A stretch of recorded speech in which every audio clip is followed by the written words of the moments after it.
కులగణన కూడా చేయించాడు కదా. చేయించినప్పుడు రాష్ట్రంలో బీసీల సంఖ్య దాదాపుగా ఏది 60% దాకా ఉంది, 45-50% దాకా ఉందని లెక్క కట్టి అతను బీసీలకి ఎక్కువ ప్రయారిటీ ఇచ్చాడు. కానీ అదే బీసీలు కూడా కొట్టారు.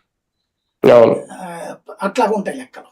అదేం దాన్ని రాజకీయాలకు వాడుకోవాలంటే వ్యూహం బాగుండాలన్నమాట. కేసీఆర్ కూడా చేశాడు కదా. చేసి ఏం చేశాడు ఆయన, జనాభా లెక్కలు కులగణం చేశాడు, గెలిచాడు ఆయన ఏమన్నా. అయితే 2018లో గెలవడానికి అది ఉపయోగపడింది ఆ డేటా. అసలు రాజకీయ పార్టీలకు కావాల్సింది ముందు కులగన్నే, తర్వాత జనగణన. వాళ్ళకి జనాభా ఎంతమంది ఉంటే సంబంధం ఏముంది, కులాలే కావాలి. కానీ సార్ ఈసారి ఈ జనగణన అనేది చాలా ఆలస్యమైందంట. అంటే ప్రతి 5 ఏళ్ళకి ఒకసారో లేదంటే 2.5 ఏళ్ళకి ఒకసారి చెయ్యాలి, ఇక్కడ నుంచి అలాగే ఏమైనా జరుగుతుందా? అట్లేం లేదు, 10 సంవత్సరాలకు ఒకసారి చేయాలి జనగణన.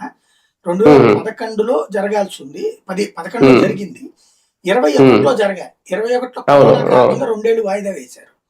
తర్వాత ప్రభుత్వం మారుతోంది కాబట్టి ఆ టైంలో వద్దని ఆగారు.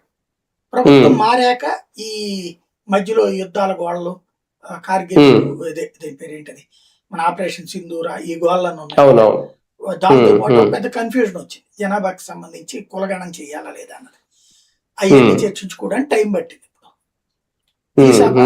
ఇక నుంచి మళ్ళీ జరిగేది రేపు 5 ఏళ్ళకే జరుగుతుంది నాకు తెలిసి. 2025లో ఇప్పుడు పూర్తవుతుంది, 26లో 31కే జరుగుతుంది.